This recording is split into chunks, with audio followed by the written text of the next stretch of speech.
The reins were colder than she remembered, and the leather cut a thin, honest line across the inside of her glove where the seam had worn through. She tightened her grip anyway. Above her, the lanterns of the inn-yard guttered in a wind that smelled of wet straw and wood smoke. And somewhere behind the kitchen wall, a dog was barking at nothing in particular, the way dogs do when they sense a household holding its breath. She had perhaps 4 minutes, maybe 5 if the steward stopped to argue with the cook again about the price of partridges. 4 minutes to climb onto the high seat of her husband's traveling carriage, settle the heavy driver's cloak over her shoulders, pull the wide brim of the hat low across her eyes, and become, for one night only, a man she had never been and would never be again. She had practiced the voice for a week. Low in the throat, few words. Yes, Your Grace. No, Your Grace. Whatever Your Grace pleases. The trick, she had decided, was not to deepen the voice, but to take all the music out of it, the way a cellist mutes a string with the flat of the hand. She had practiced it in the long gallery while the portraits of his ancestors looked down with the same polite, uninterested expressions they wore for everything. They had not seemed shocked. Perhaps they had seen worse. Perhaps, she thought, climbing now onto the driver's box with the kind of small grunt she would not have permitted herself in any drawing room in the country. Perhaps they had seen exactly this. The horses shifted under her, 2 great bay geldings that knew their work better than most men knew their own marriages, and she felt the carriage settle, ready, as if it had merely been waiting for someone to take the question seriously. From inside the inn came the warm yellow noise of laughter. His laughter. The particular pitched laugh he kept for company that flattered him. She had heard that laugh through 3 drawing-room doors and across 4 dinner tables, and she had learned to recognize it the way a shepherd learns the cough of a particular sheep. It was not a cruel sound. It was worse than cruel. It was sincere. She drew the collar higher. The kitchen door banged. A boy ran out with a covered basket and lashed it to the rear with the quick, uninterested competence of someone who had been told there would be an extra coin in it for him if he did not look. He did not look. He glanced up at the driver only once, and she lowered her chin and gave him the smallest nod a person can give and still be said to have moved at all. He nodded back. He vanished. She allowed herself one breath, and it shook coming out of her. And that annoyed her, because she had decided earlier in the afternoon, while pinning her hair flat under the cap, that she would not permit herself any breath that shook. She had decided a great many things that afternoon. She had decided, for instance, that she was not a fool. She had decided that the letter she had found tucked behind the silver salt cellar was not addressed to her by accident. She had decided that whoever had placed it there, whether a servant with a grievance or a friend with a conscience, or, more likely, an enemy with patience, had done her a favor she did not yet know how to repay. And she had decided, finally, and without any of the long hand-wringing she had once believed such a decision required, that she would drive the carriage herself. Not confront him, not weep at him, not write the kind of letter that ladies in her position were supposed to write and then burn before morning. Drive the carriage. Hear what he said when he believed no one of consequence could hear him. She had been told, all her life, that she was not a woman of consequence. She had agreed, for a long time, out of politeness. She did not agree any longer. The inn door opened. He came out first, as he always did, brushing something invisible from the sleeve of his coat with that small, fastidious gesture she had once found charming and now found instructive. Behind him, in a cloak the color of claret left too long in the decanter, came the woman. She was younger than the Duchess by perhaps 5 years, and prettier than the Duchess by, the Duchess admitted to herself with the steady honesty of a bookkeeper closing a ledger, perhaps a great deal. It did not matter. Prettier was not the question. The question was the letter behind the salt cellar. And the question was the laugh through the drawing room doors. And the question was the 4 minutes that had now become 2. He handed the woman up into the carriage with a courtesy so practiced it looked almost tender. Then he climbed in after her, and the carriage rocked, and the door closed, and a small brass latch clicked. And the duchess of a house she had married into at 19 and had been quietly ignored within ever since, took up the reins of her husband's traveling carriage and clicked her tongue, very softly, the way the head groom had taught her when she was a child of 7 on a pony too large for her. And the horses, who had no opinions about marriages, stepped forward into the dark. The road out of the village climbed by a series of patient curves between low stone walls that someone, long ago, had built without mortar and that had remained standing anyway, which she thought, just then, was the best argument for stubbornness she had ever encountered. The lanterns on the carriage threw 2 pale yellow ovals onto the road ahead, and the ovals slid together and apart with the rhythm of the wheels, and she found, to her quiet surprise, that her hands had stopped trembling. They had work to do. They had taken the work. Trembling was a luxury for hands without employment. Inside the carriage, behind her and a little below, the voices began. At first she could not make out the words, only the shape of them, the rise and fall, the small punctuations of laughter. She had expected that. She had chosen this particular carriage in part because she knew its sounds. The way the left rear spring creaked at any pace above a walk. The way the small forward window, the one meant for speaking to the driver, was not as tightly fitted as the Duke believed it to be. She had noticed that window 3 winters ago, when a draft had cut across her ankles all the way to the coast, and she had said nothing, because she had learned by then that mentioning a draft to her husband was a way of inviting a lecture on the construction of carriages, and she had not been in the mood for lectures on the construction of carriages, and was not in the mood now, and never would be, she suspected, again. She slowed the horses to a walk. She had a long night ahead, and she did not wish to arrive anywhere too soon. She wished, in fact, to arrive nowhere at all, and only to drive, and to listen, until she had heard enough to decide what kind of woman she intended to be by morning. The voices sharpened. She could hear his now, the particular cadence of it, that confiding tone he used when he believed himself to be charming and was, in fact, only being heard. He was speaking of someone called Cecily, which was not the name of the woman beside him, and was not her name either, and which, she realized after a moment of careful arithmetic, was the name of a horse he had bought the previous spring for a sum she had not been told, and had only learned about by reading, very slowly, the bill from the dealer that had been left, perhaps not entirely by accident, in the morning room. He was praising the horse. The woman beside him laughed.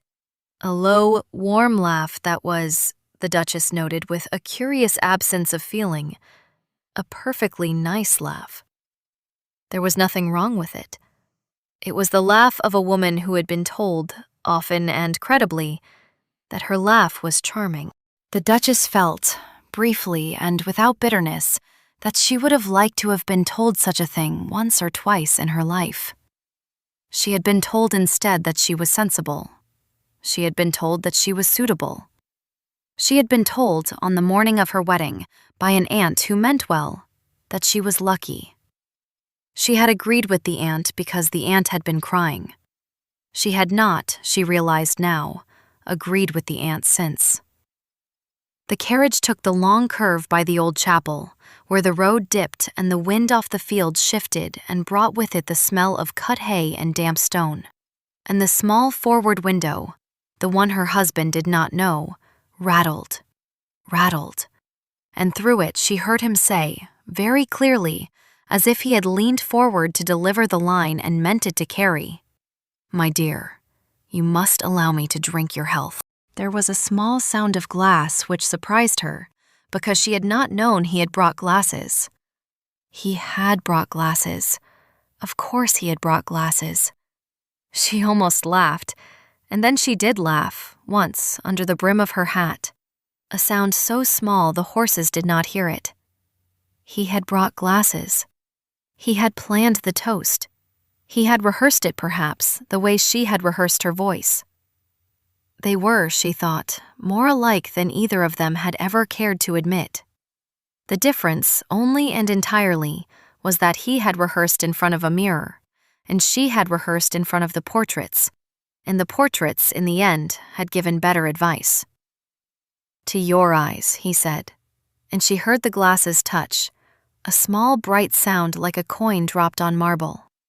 "And to the kindness of fortune that arranged for me to find them across a room I had not wished to enter."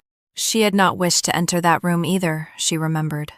It had been a card party at a house she did not like, given by a woman she trusted less than she liked her, and she had gone because the Duke had wished to be seen there, and being seen there had required a wife, and she had been, that year as every year, the wife in question.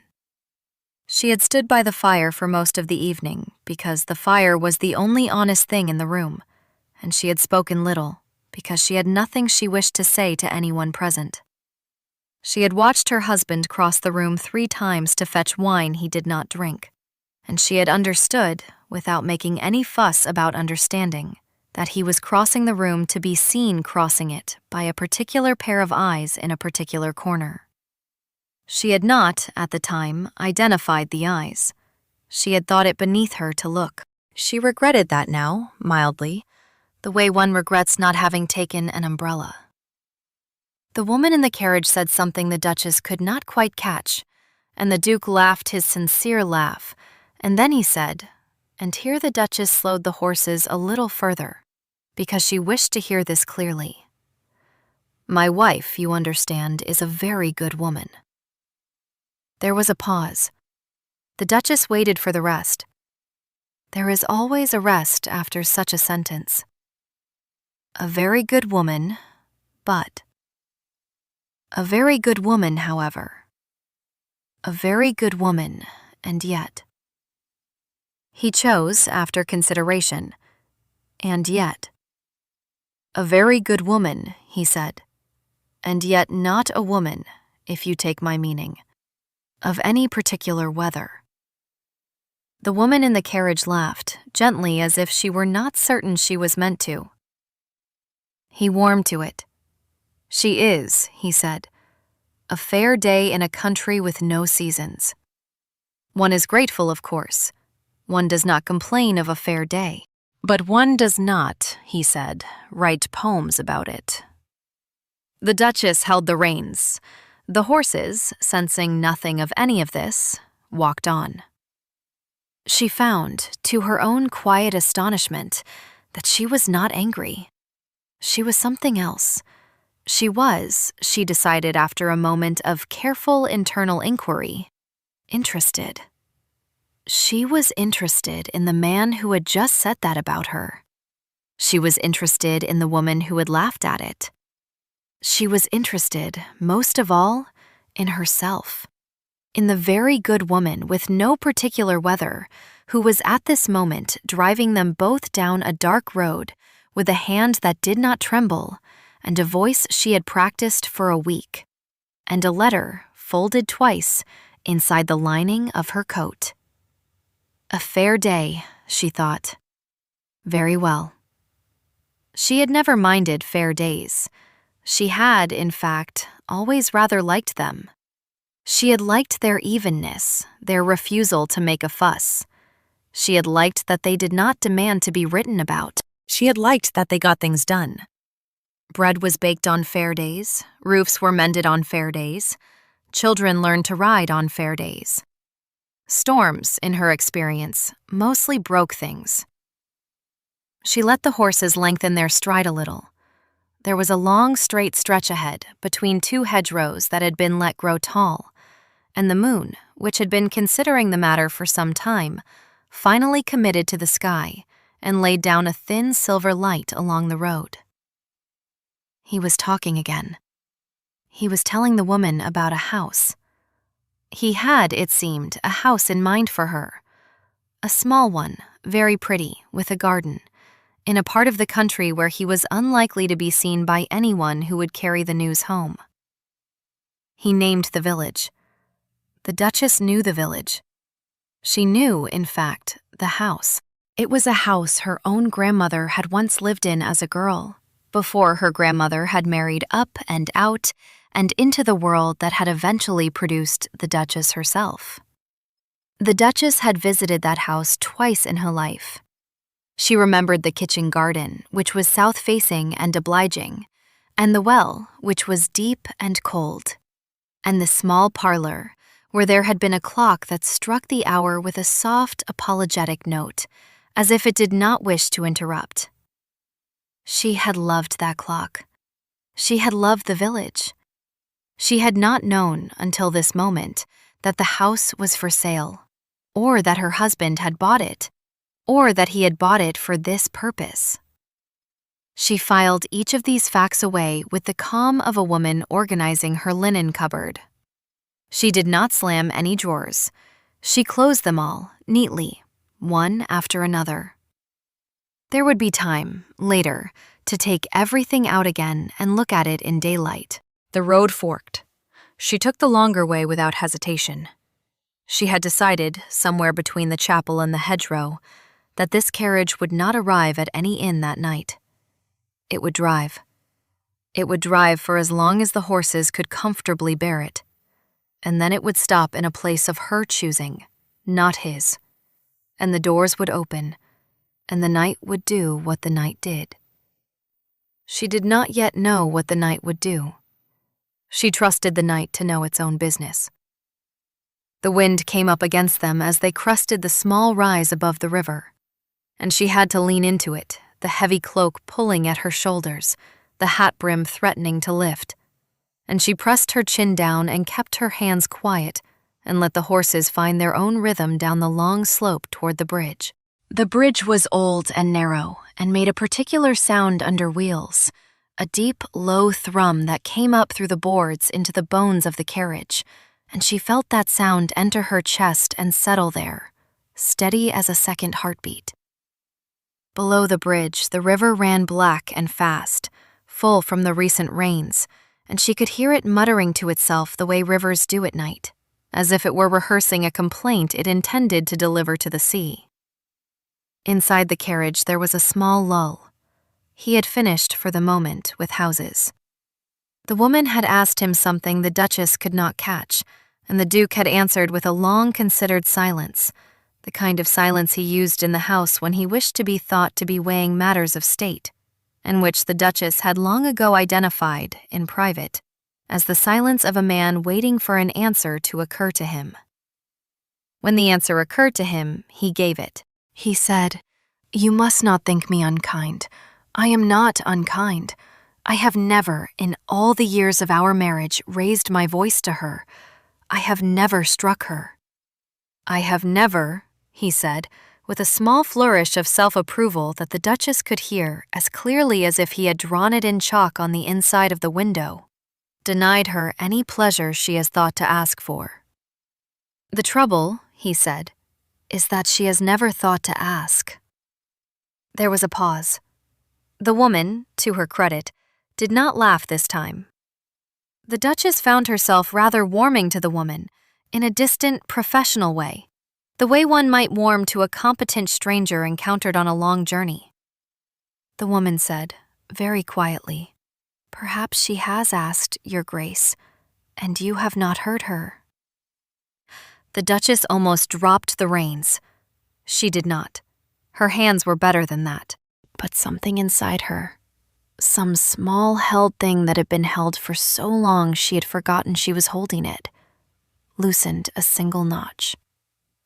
"Perhaps she has asked, and you have not heard her." The Duke did not like the sentence. The Duchess could hear that he did not like it. There was a small, careful clearing of the throat, the sound he made when he was about to be charming at someone in a way intended to close a subject. "My dear," he said, You must not trouble yourself with the inner life of duchesses. It is, I assure you, a very thin volume." He laughed at his own line. The woman did not. The Duchess approved. The horses approved in their way by maintaining their pace. The bridge ended. The road bent left along the river, and the trees closed in over them, and for a little while the only sounds were the wheels and the river and the small, thin music of harness. The Duke, who could not bear silence for long when he believed himself to be in company that needed entertaining, began to speak again, and this time he spoke of his wife by name. "Eleanor," he said, and the Duchess, hearing her own name in his mouth in that tone, felt for the first time that night a small, clean stab of something she could honestly identify as anger, and was almost relieved to feel it, because she had been beginning to wonder whether she had any feelings left at all. "Eleanor," he said, "is the daughter of a very respectable house, and a very respectable house, my dear, is like a very respectable wine. One serves it at dinners one wishes to seem proper. One does not, however, take it to a picnic." The woman said, in a voice that had grown noticeably cooler, "You speak of your wife as if she were a bottle." The Duke laughed. "I speak of everyone," he said, "as if they were a bottle. It is the only honest way to take stock of a cellar." The Duchess, on the driver's box, with the moon now fully committed and laying its silver hand along the river, said to herself, quite calmly, "Very well. Very well, Your Grace. I am a bottle. Let us see, then, what is in me." She clicked her tongue. The horses lifted their pace. She did not snap the reins. She did not need to. They knew her. They had always known her. She had ridden their mother before either of them was foaled. They had been, in their quiet animal way, the only members of the household who had never required her to pretend. She turned them down a side lane that did not appear on any map the Duke would have consulted. A track that ran between two long fields and emerged, eventually, at a place she had decided upon earlier in the day, without quite admitting to herself that she had decided. It was an open meadow above a low cliff, a place where the river turned in a long, lazy curve, and the land fell away into a soft hollow full of mist. She had picnicked there as a child. She had been told, by a governess with a romantic streak, that it was a place where one could think clearly. She had not, at the time, had much to think about. She had now rather a lot. The lane was rougher than the road. The carriage jolted. Inside, the Duke made a small sound of irritation, and then, after a moment, the sharp rap of his stick against the roof, twice, the signal she had seen him give to drivers all her married life and had never, until tonight, been on the receiving end of. "Driver," he called. "Driver, what road is this?" She did not answer. She had practiced not answering. It was, of all the things she had practiced, the easiest. The stick rapped again, harder. "Driver!" The Duchess pulled the horses to a walk, but she did not stop. She let the carriage continue, slow and steady, along the lane, and she let the silence on the box do its work. She had learned, over many years of dinners, that a silence held long enough became a kind of speech, and that the person who could hold it longest generally won the conversation, whether or not anything had been said.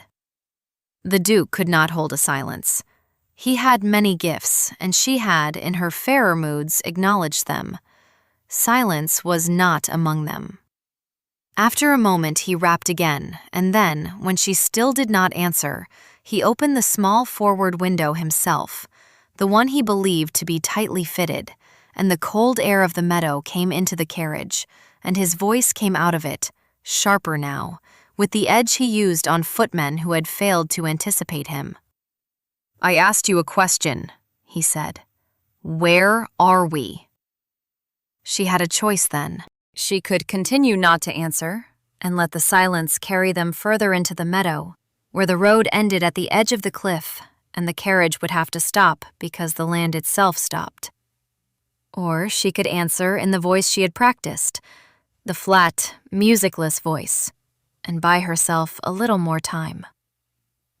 She had not, until that moment, been certain which she would do. She found that she had chosen somehow, without consulting herself. She answered. "Your Grace," she said, in the flat voice, "the shortcut, by the upper meadow. We shall rejoin the post road past the mill." There was a pause. She could feel him considering the voice. She had not, perhaps, done it perfectly. She had practiced for a week, but a week is a short time, and a husband, even an inattentive one, has heard his wife's voice every day for years. And a voice is a fingerprint with weather in it. He hesitated. She heard the hesitation. Then he said, with a kind of impatient dismissal, "Very well, but mind the ruts." And he closed the window again, and the woman beside him said something low, and he answered with a short laugh, and the conversation resumed, although, the Duchess noted, in a slightly altered key. The toast had been broken. He had not yet drunk his wife's health, and now he would not, because the rhythm had gone out of the evening, and the Duke was a man who required rhythm to be charming. She did not mind. She had not wished to be toasted. She had wished to be heard, and she had been, by the woman in the carriage, in a single sentence. And that, she thought, was a great deal more than she had expected to receive on any night of her life. And she would take it, and she would not be greedy. She drove on. The lane narrowed. The hedgerow on the right gave way to a long, low wall of stones, and beyond the wall the meadow opened, silver under the moon, and the mist lay along the hollow like a soft second river. And somewhere, a long way off, an owl announced itself with the brisk efficiency of a man calling the next case in court. She brought the horses to a halt. She did it gently, the way she had been taught, easing them down through a slow walk into stillness, and she set the brake, and she sat for a moment with the reins in her hands and her eyes on the moon, and she allowed herself, finally, one of the breaths she had earlier forbidden, a long, shaking one that emptied her chest of something she had not realized she had been carrying. Then she climbed down from the box. She did not climb down the way a duchess climbs down from anything, which is to say with assistance and apologies. She climbed down the way the head groom had taught her to climb down when she was 7. Hand to rail, foot to step, weight kept over the wheel. She landed in the wet grass with a small, soft sound. She walked, without hurry, to the door of the carriage. She paused there. She listened. Inside, the Duke was in the middle of a story she had heard him tell 3 times before, about a horse he had not in fact owned, and a wager he had not in fact won. And the woman was making the small, polite sounds of a listener who had begun to suspect that the story was longer than the evening. The Duchess took off the hat. She took off the heavy driver's cloak and folded it neatly over her arm. She smoothed her hair, which had been pinned flat all evening, and which protested, mildly, the way hair does when reminded of its own existence. She straightened the collar of the dress underneath, a plain dark traveling dress she had chosen because it would not show against the box. She took the letter out of the lining. She held it in her hand. She did not look at it. She knew what it said. She had read it, the first time, in the morning room, by the window, with the light coming in over her shoulder, and she had read it a second time in her own bedroom, by candle, and she had read it a third time that afternoon while pinning her hair, and she had not needed after the third time to read it again. She knocked once on the carriage door. Inside, the story stopped. There was a pause of exactly the length she had expected. Then the Duke, in the voice he used for inconveniences, said, "What is it now?" She opened the door. She did not open it dramatically. She opened it the way she opened the doors of her own house, which is to say, with the quiet competence of a woman who has been opening doors all her life. She stood in the doorway. The moon was behind her, and she knew, because she had thought about this earlier in the evening, that her face would be in shadow for a moment before they understood. She gave them the moment. She did not wish to cheat anyone of the chance to arrive at the truth in their own time. The woman saw her first. The woman's eyes widened, and then, to her great credit, the woman did not gasp, did not exclaim, did not perform any of the small features that the situation invited. The woman simply set down her glass on the small folding table between them, and folded her hands in her lap, and waited. The Duchess approved of this, deeply, in the part of herself that kept private accounts. The Duke saw her second. He had been turned toward the woman mid-sentence, and he turned now toward the open door, and his face passed through 3 expressions in the space of 1 breath. First, the polite irritation of a man interrupted. Second, the slow, puzzled blank of a man recognizing a face he has not expected. Third, and this was the one the Duchess would remember, the small, quickly mastered flicker of a boy caught with a hand in a jar. He mastered it quickly. He was, after all, very good at being a duke. But she had seen it, and she had not been seeing it for 19 years, and so it counted, that night, as new information. "Eleanor," he said. She did not correct him. She did not say her grace, which would have been ironic, or my dear, which would have been cruel. She said nothing. She had decided, somewhere on the bridge, that she would let him fill the first silence himself, because she wished to know what he chose to put into it. He chose, after a moment, to put a question. "What in the name of heaven," he said, "are you doing here?" She considered the question. It was, she thought, an honest one, given his vantage point. She decided to answer it honestly. "I was driving," she said. He looked past her, at the empty driver's box, at the horses standing patient in the silver grass, at the cloak folded over her arm and the hat in her hand. She watched the arithmetic happen in his face. It took him longer than she had expected. She had always thought him quick. She revised, gently, downward. "You," he said. "Yes," she said. "The whole way," he said. "Yes," she said. "From the inn," he said. "From the inn," she said. He sat back. He did not, to his small credit, immediately become angry. He became, instead, something she had not seen in him before, which was uncertain. He looked at the woman beside him as if the woman might explain, and the woman, who had been raised, the Duchess suspected, by a sensible mother, declined to explain. The woman kept her hands folded and her eyes on the Duchess and waited. The Duchess liked her better with every passing second. She would have to do something about that later. She could not, in good conscience, allow herself to like a woman her husband had bought a house for. But the liking was there, and she would not pretend it was not.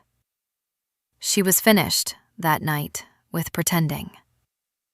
"Eleanor," the Duke said again, "this is not a scene I wish to have on a road." He had recovered enough to attempt management. She admired the attempt, distantly. "No," she said. "I do not wish to have it on a road either. I wish to have it in the meadow, which is why I have driven us to one." He looked, for the first time, at the meadow. He looked at the mist. He looked at the moon. He looked back at her, and she saw, with the small grim satisfaction of a woman watching a balance come right after long arithmetic, that he had finally understood that this was not an accident. She gave him a moment to understand it fully. Then she held out the letter. She did not throw it. She did not brandish it. She held it out, the way one holds out a glove a guest has dropped. He looked at the letter. He recognized it. He did not take it. The woman beside him, who had not yet spoken to the Duchess directly, said, very quietly, "Your Grace, I did not know." The Duchess turned her eyes to her. They were steady. They had been practiced, like the voice, although for longer. "I believe you," she said. The woman's shoulders dropped a fraction. The Duke said sharply, "Eleanor, you cannot possibly." The Duchess turned back to him. She let the small word possibly sit between them in the cold air until it had withered a little. Then she said, "I can, in fact, possibly. I can possibly a great many things, Your Grace. It has been one of the most interesting discoveries of my evening." He stared at her. She let him stare. She had spent 19 years being stared past, and she was finding, on the whole, that being stared at was a great improvement. After a moment, he said, in a voice that had gone careful, "What do you want?" It was, she thought, the first useful question he had asked her in their marriage. She had prepared for it. She had not been sure he would ask it, but she had prepared, because preparation, she had learned long ago, was the only true privacy a woman of her position was permitted. "I want," she said, "3 things. I do not want a scene. I do not want a divorce. And I do not want, ever again, to be spoken of as a fair day." He flinched at the last one. So he had been listening to himself, she thought. Good. That was something. The woman, who had begun to gather her cloak about her with the small, precise movements of a person preparing to be gone from a room, paused and looked at the Duchess and said, "May I ask, Your Grace, what you do want?" The Duchess considered. The meadow was very quiet. The owl had stopped its case. The horses had dropped their heads to the grass. Somewhere far below, the river continued its complaint, undiscouraged. "I want," she said, "to be the one who drives when there is driving to be done.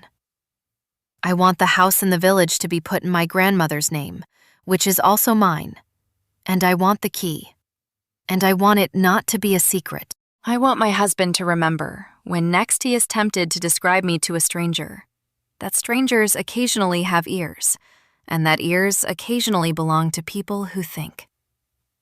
And I want," she said, and here she allowed herself for the first time the smallest dry note, "to be toasted, if I am to be toasted, by my own name."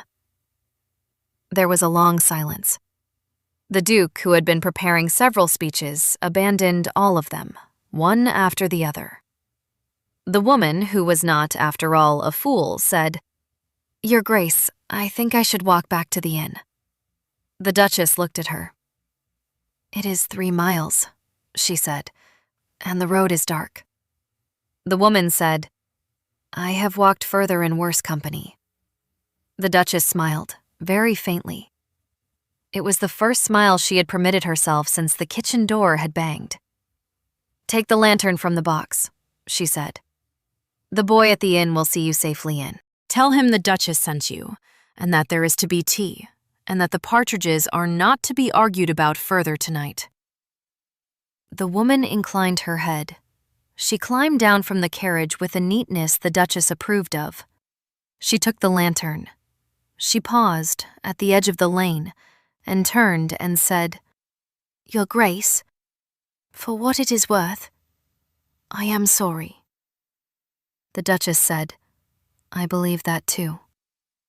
The woman walked away down the lane, the lantern swinging gently, and the mist took her in, kindly, the way mist will. And after a little while there was only the small bobbing point of light, and then there was only the meadow, and the moon, and the Duke, and the Duchess, and the horses cropping grass. They drove home by the long road, the Duke inside the carriage, the Duchess on the box, because she had not, she informed him through the small forward window, finished with the reins, and because the horses, as he could surely see, had grown accustomed to her hand. He did not argue. He had, somewhere between the meadow and the river, lost the habit, for the evening at least, of arguing with her. He sat inside in a silence that was new to him, and that he did not yet know how to wear, the way a man wears a coat he has been given by someone he did not expect a gift from. She let him sit in it. She thought it would do him good. She did not press her advantage.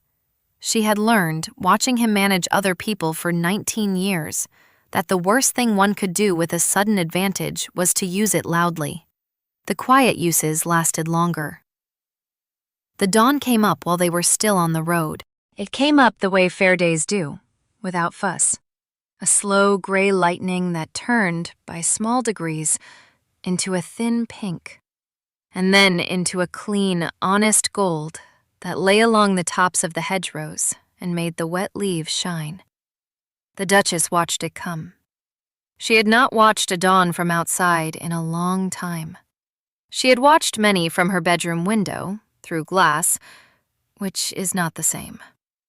Through glass, a dawn is a picture. From the box of a carriage with the reins in your hands and the smell of wet hedge in your nose, and a husband behind you who has, perhaps for the first time, run out of charming things to say, a dawn is a fact. They reached the house as the kitchen chimneys were beginning to smoke. The grooms came out, startled to see her on the box, and she handed down the reins to the head groom, who had taught her, all those years ago, to click her tongue softly to a pony too large for her, and who looked at her now, just once, with an expression she did not entirely understand, and did not need to. She climbed down. She handed him the cloak and the hat. She said, "See to them. They have done well." He said, "Your Grace, they have." She walked into her own house through the kitchen door because it was nearest, and because she had decided on the long road that she would no longer go the long way round inside her own walls. The cook, who was kneading bread, looked up and did not speak, and went on kneading, which the Duchess took as a courtesy of a high order. The Duke followed her in, slowly. He stood in the kitchen doorway, looking at the bread, looking at the cook, looking at his wife, as if he were not entirely certain which house he had arrived at. She turned to him. She said, "I shall have tea in the morning room. You may join me, if you wish, in half an hour." He opened his mouth. He closed it. He bowed, very slightly, the small, precise bow he used in court, and went away to wherever men go to consider what has happened to them. She drank her tea alone in the end. He did not come. She had not expected him to. She had expected him to need the morning to himself, and she had decided in the carriage that she would grant it to him, because grants of that kind, given freely, tend to be remembered. He came in the afternoon instead. He sat across from her at the small table by the window. He did not, she noticed, try to charm her. That was new. He said, "I have written to the village. The house will be in your grandmother's name by the end of the month. The key," he said, with a small, dry effort that she recognized as his own private courage, "will be on the hall table by Friday." She inclined her head. She did not thank him. Thanking him would have suggested that he had given her something rather than returned it. And she was, that day and ever after, finished with confusing the two. He sat for a moment, looking at the garden. Then he said, "Eleanor." She waited. He said, "The thing I said. About the weather." She waited. He said, "I did not know you were listening." She said, "I know." That, she said, was the difficulty. He nodded. He looked at his hands. He said very quietly, What would you have me say instead?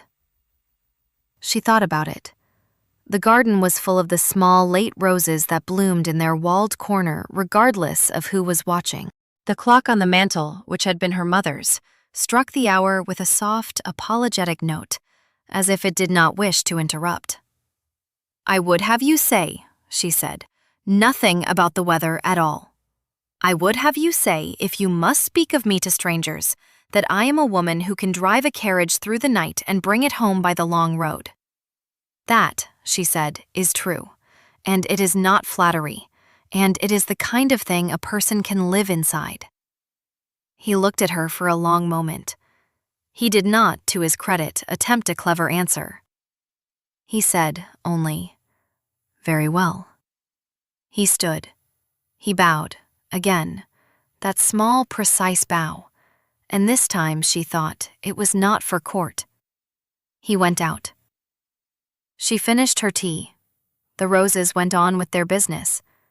The clock struck the half. She sat in the warm square of sun by the window, and she allowed herself, finally, to feel the tiredness of the night, and it settled on her gently, the way a cat settles, without ceremony, certain of its welcome.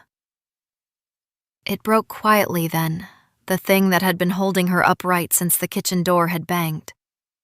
It broke without sound. She did not weep. She did not need to.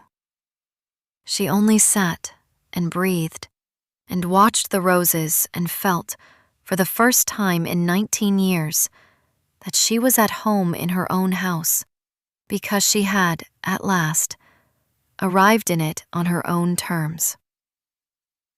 Of the others, in the small way of news that travels in such houses, there were ends to tell. The woman in the claret cloak walked the 3 miles to the inn that night, and the boy with the basket, who proved to be a young man of more sense than his employers, saw her safely to a fire and to a cup of tea and to a private room where no one asked her any questions, and in the morning she took the post-coach east, and she did not come back. She wrote a year later to the Duchess from a town by the sea, where she had opened a small school for girls who could not afford the larger ones, and she said in the letter that she had thought often of what the Duchess had said in the meadow about being heard, and that she had decided to make a profession of it. The Duchess wrote back. She enclosed a sum that was not large enough to embarrass and not small enough to insult, and she said in the letter that she hoped the school would prosper, and that if it did not, the Duchess would consider it a personal failing and remedy it accordingly. The school prospered. The steward, who had argued with the cook about the partridges, and who had not, in the event, noticed that the carriage had left without him, was kept on, because the Duchess had decided that a steward who could be outwitted by a duchess in a driver's cloak was a steward who would be useful to her in the years to come. And so it proved. He never knew that he had been kept for that reason. He died, many years later, convinced that he had been indispensable, which the Duchess permitted because she had grown fond of him in a manner she could not have predicted. The cook went on arguing about partridges. The aunt who had cried at the wedding, when told a version of the story that omitted the most interesting parts, said only, "Well, dear, I always thought you were sensible." And the Duchess, who had once agreed with the aunt out of politeness, agreed with her again, this time out of accuracy.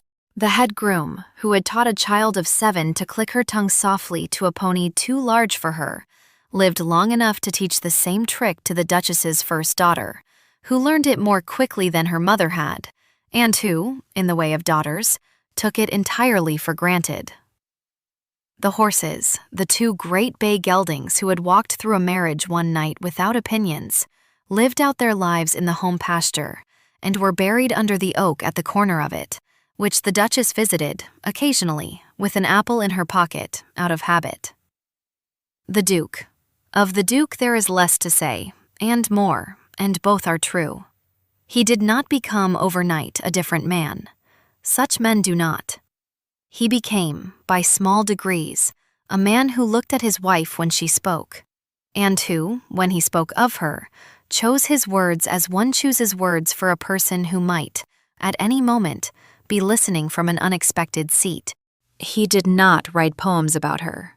She had not asked him to.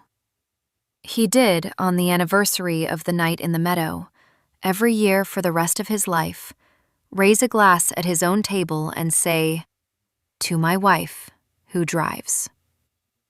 He said it, the first time, with the small, dry effort of a man making amends.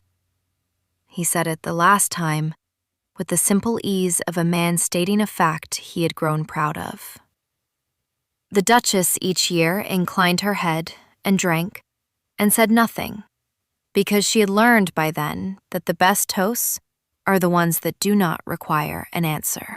And the house in the village, where her grandmother had lived as a girl, became, in time, a place she went when she wished to think clearly, which was often, and where the clock on the parlor mantel went on striking the hour with its soft, apologetic note, and where, in the kitchen garden, the south-facing wall obliged the late peas long past their season, and where, on summer evenings, she would sit on the bench by the well and listen to the village quiet itself for sleep, and feel, with the steady gratitude of a woman who had once been called a fair day and had decided on a road in the moonlight that fair days were enough, that she was, at last, at home in her own weather. And here, by the fire, we come to the end of the carriage and the meadow and the long road home. If you have ever sat at a table where you were spoken of as if you were not in the room, or driven a road in the dark with your hands steadier than your heart, or chosen, in a moment no one else noticed, to be the one who takes the reins, then this story has been about you, and you have always known it, and I am only the one who said it aloud. Tell me, before you go, which moment stayed with you? Was it the small bright sound of the glasses touching when he meant to drink to the wrong name? Was it the woman in the claret cloak, setting down her glass and folding her hands? Was it the Duchess in the meadow, holding out the letter she did not need to read again? Was it the toast, years later, at his own table, said at last to the right woman?